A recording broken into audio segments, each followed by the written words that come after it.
All right, it's Coach Kyle. I'm going to do a little analysis on a 3andMe session that I just did, and the focus on this video is really the importance of making good tactical decisions and good execution in the first 4 shots. So we'll just play it through and we'll break it down.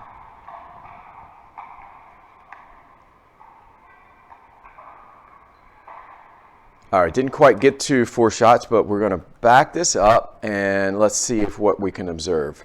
Serve comes in pretty good and pretty deep, and if you notice that the returner is taking a step back, so as the serving team we should be recognizing this and thinking that we need to get up on this next ball and take our third pretty early to try to take time away from this returner that's going to be struggling to get up to the net because they went backwards first. So in this case, ball's kind of coming down the middle. The server is going to take this with the backhand, which I think is the right play. And the reason I like this play is because it frees up the server's partner, which is a right-handed player. It gives them an opportunity to take the 5th with their forehand in the middle. So this is just a little drip shot, which I think is appropriate here. And what I see, the mistake I see too often is players driving from this position. And the problem with that is, okay, you've got a player that's struggling to get up to the line and get on balance. So if you drive this ball, you're basically full sending it right to their paddle, regardless of where they are, because it's going to be a fairly flat trajectory. So if they weren't even this far up and you're driving this ball, it's still a pretty easy volley because a flat trajectory is probably the easiest volley to make. But instead, this drip gets down low, not able to handle it. But more importantly is I was giving my partner over here an opportunity to hunt that middle ball with their forehand.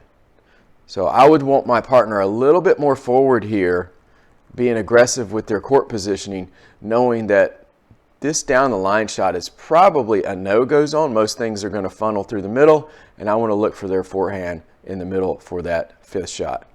All right, let's go to the next point here.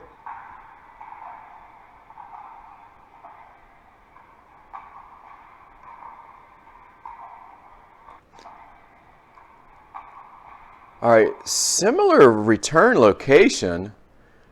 So server's partner slides over to make this a forehand. And similar type of shot here.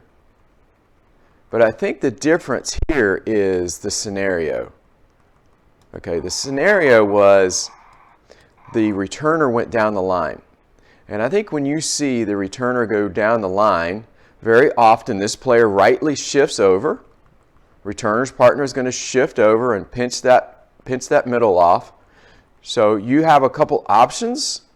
You can go behind the returner's partner in this space here. But I think what I would want to do is try to go pretty aggressively down this middle. So I think knowing that they went down the line and that this gap exists because of the geometry of the down the line shot, instead of hitting a drop here, I think I'm going to aggressively drive this. Not super hard. We're wanting the ball to bounce in this zone here, around where the returner's feet would be, but we want to get up on this ball early and drive it a little bit more. So different scenario, different tactical plays. So you just have to be aware when the returner goes down the line, that's an opportunity for that gap going down the middle to drive the ball. Otherwise, you want to do a drip cross court and give your partner an opportunity to look for that middle ball. That's the left side player with the right hand in the middle. All right, hopefully that's helpful. I'm Coach Kyle. We'll see you on the court.